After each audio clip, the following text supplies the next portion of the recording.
Let's go ahead and do some Excel, shall we? So what we're going to do is model the moving teach. And so I have set up the 7 columns that you see here.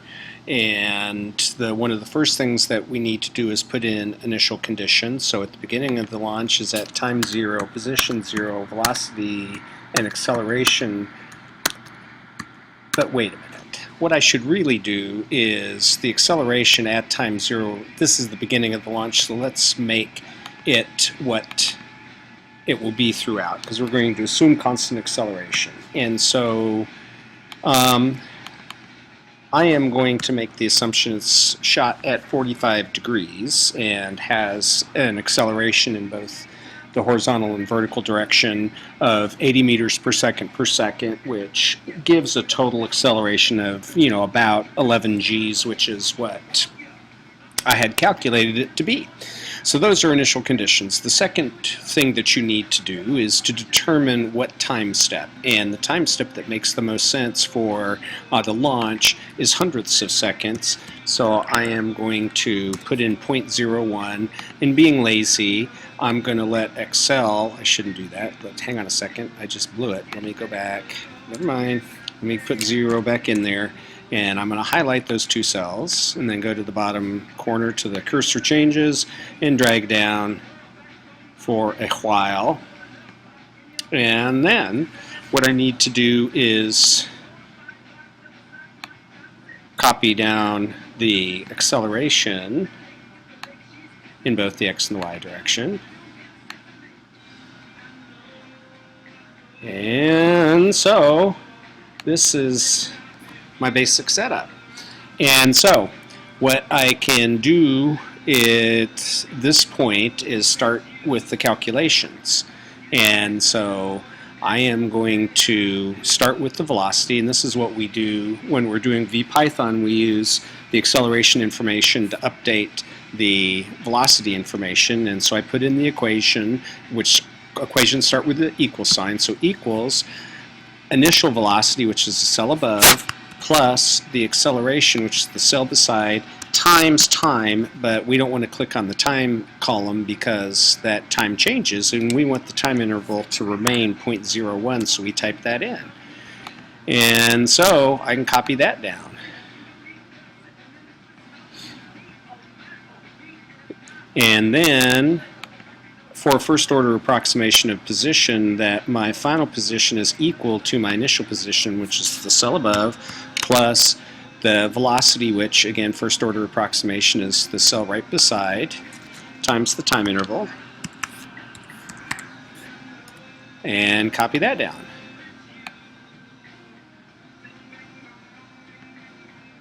And then we do the same sort of thing for the y. So again, that my final velocity for the interval is equal to the initial velocity for the interval, which is the cell above, plus the acceleration during the interval, which is the cell beside, times the time step, which is 0.01, a 100th of a second. And likewise, that my position, my final position for the interval is equal to the initial position, which is the cell above, plus for a first order approximation, the velocity times time, so the velocity is the cell next door, times the time interval, which is 0.01. And then now, showing off, I'm highlighting those 2 cells, and then I'm going to copy them both down all at once.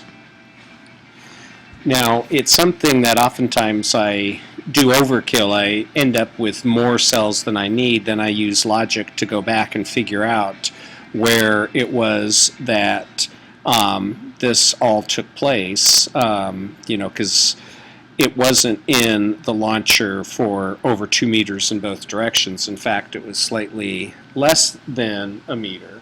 The assumption that I'm going to make is that it was up till right about there that was valid. So I'm going to go ahead and clear that out. And so now that I am left with the spreadsheet that shows what took place during launch, and then the next thing to do is to do plots of position versus time. So I highlighted the A, B, and E columns, and then I'm going to insert a chart.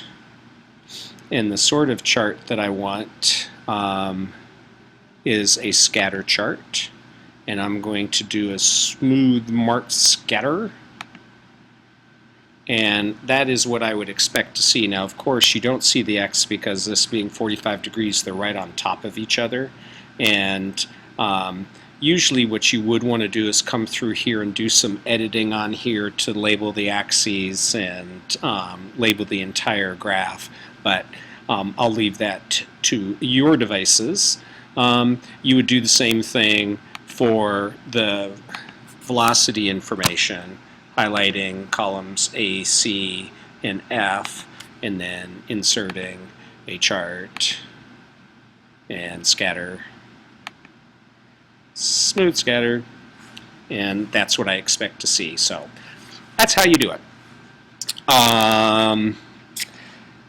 What you can do if you want to save some work, and you could do this at any point, you know, like after I first put in the initial conditions or whatever, maybe just the column headings, but once you get it kind of set up, you can duplicate these things. So what I'm going to do is move or copy a sheet, and what I'm going to do is I'm going to move it to the end, and I'm going to create a copy.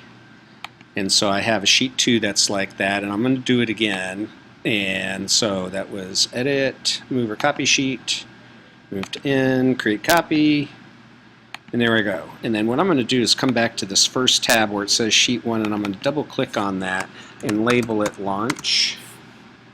And then I'm going to come to this one, double click on the name.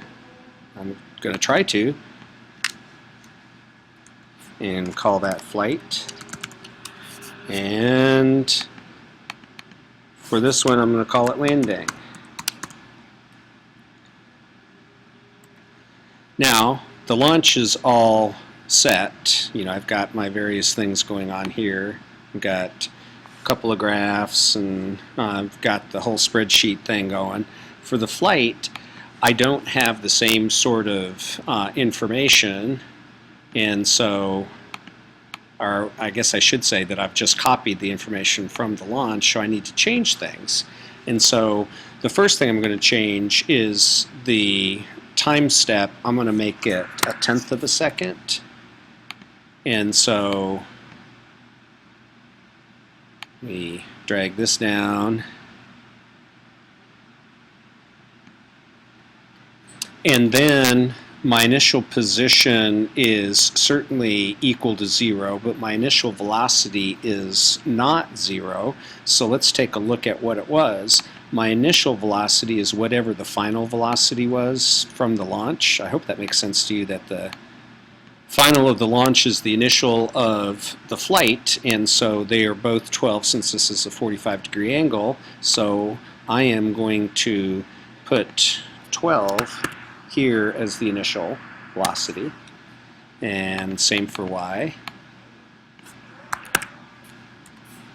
And then for the acceleration in the x direction, since this is projectile motion, it has a 0 acceleration in the horizontal direction. So let me make that 0, and then I'm going to copy that on down.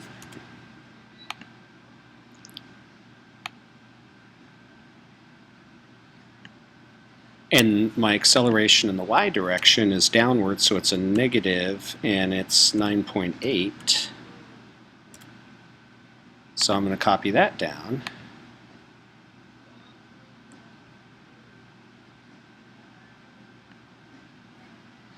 The other thing I need to do is come into the equations and change the time step to be 0.1. rather than 0.01. And then I'll copy those down. And this is, one of the reasons that rather than just putting 12 in for Vx and copying that number 12, I'm keeping the equations active, so that way I can come back to this, and if I all of a sudden have X acceleration, like if I wanted to consider air resistance or something, I could plug it in and I would see the modification. I'm going to do the same with the Y's. Change the time step to be 0.1, and takes care of that. And then I'll copy both of those down. And again, what I have to do is to do some logicking here of figuring out when to stop this. And I hope it makes sense to you that somewhere right around, where am I? Okay, it's not, I haven't taken it quite far enough. And how do I know? Because for the balloon to finish, it needs to hit the ground. So what I'm going to do is let me drag down for a couple of more so that we can find exactly, it's probably just one more step, but I want to make sure. So I hope you're reading my mind as I'm doing this to see what I'm doing and why I'm doing it. And yeah, so what I know is that the balloon is right above the ground at 2.3 seconds and right below the ground at 2.4 seconds, and it's almost symmetrical. It's almost 0.6 above and 0.6 below the ground. So this gives me an indication that it's at about probably 2.345 or something like that. It's less than 2.35 slightly. So I'll go ahead and keep it keep it bracketed, if you will.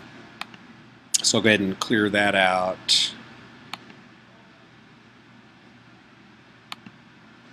And you can see that my graph has, been updated, from before, because I have a constant x velocity, and then my y velocity goes from being positive to being negative. So actually copying it with live graphs means that you don't have to reproduce the graphs. Just quickly, that let's modify the landing. And I said, modify the landing, get out of the way. So, different initial conditions, time 0. I'm going to make the x and y positions 0.05. This is part of the calculations that I did, saying that, if this is like a 5 centimeters off the ground, the center of mass is 5 centimeters from the ground, just as the balloon makes contact. So that's my story, and I'm sticking to it. The acceleration during this period of time it's roughly 1,600 meters per second because the total is over 200 Gs, and that's why the balloon goes pop. And this again is an estimate. With a high-speed camera, we'd probably realize that the collision took longer than the assumption that I'm making. As in before, that the initial velocity of the landing should be the final velocity of the flight. So I'm going to go back and check. And so I have 12 meters per second in the x direction and a negative 11.52 in the y direction. If you don't mind, I'm going to just make that 12 and negative 12 to keep it symmetrical. I don't want 120. And you might ask, how do I know when I can cheat and when I can't? It's because I'm a professional. And the other thing that I need to do is to change, as I did before, the equation to do the appropriate time. And even though I haven't done this yet over in the time column, I'm going to do this at 1,000th of a second.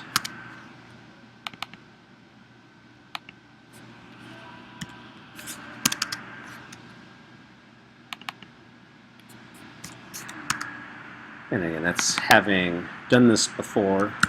I know roughly what I'm talking about.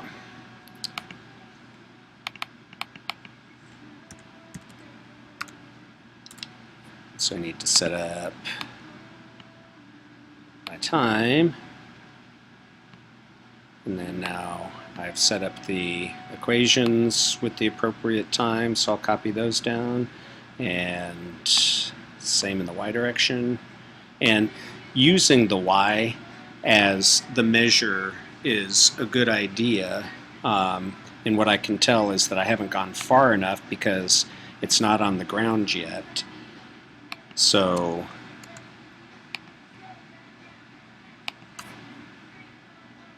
it's not going to let me do that. Thought I could cheat. Okay, let me go ahead and drag that down for ways.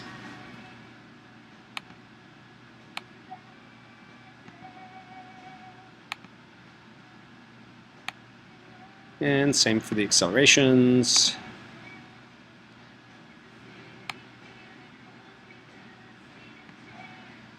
And then for the actual velocity and position calculations.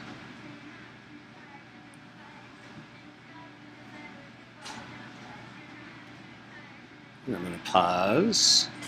I just realized I made a mistake, so ignore what I was just saying, because I had 50 centimeters rather than 5 centimeters, so I've corrected that. And again, what you do is you look at the y position, or you could look at the y velocity, because I know that at some point it's getting really, really close to the ground. When the velocity in the y direction goes from being negative to being positive, that would mean that it's have to be bouncing up. So that means that all of the stuff after 0.008 of a second is likely to be bogus. So go ahead and edit that out. And then truly what I had done was calculate this based on the center of mass travel in 5 centimeters, which means in the x and the y direction that this would really be 0.035, because I'd have to use trig, which trig is your friend, so you have no problem with that. And if I do that, you'll see that the numbers aren't working out exactly, because the 1600 meters per second is an approximation. But again, what I see happening is the balloon's really still very close to the ground. And what else to say about it? That's pretty much it. That the graphs have been updated, and so you should be all happy with that. The only other thing I wanted to talk about during this screencast is how to make the model more accurate, because I said that this is a first order approximation. The reason it's first order approximation is because when we do the position calculation, we're using the velocity in the cell next door, whereas it should be the average of what's going on next door. So I'm going to come back up here, and rather than multiplying by F3, the time period times F3, what I'm going to do is open a parenthesis, put in F2 plus F3. I'm going to close the parenthesis. I'm going to divide by 2, because if I want to take the average velocity during that interval, I take the two velocities, add them together, and divide by 2. And when I do that, I get a more accurate, and it's in fact fairly precise determination that way. And so I would do the same over here for the x position and turn it into an average by opening parenthesis C2 plus C3, and then close the parenthesis, divide by 2. And that gives me the average velocity. So that average velocity is better in determining the actual position. So this is a more accurate model than what we had done up until this point. So I hope that makes sense. And so now practice this so that next class period or sometime in the near future you'll be able to show off how you know how to make these. Bye-bye now.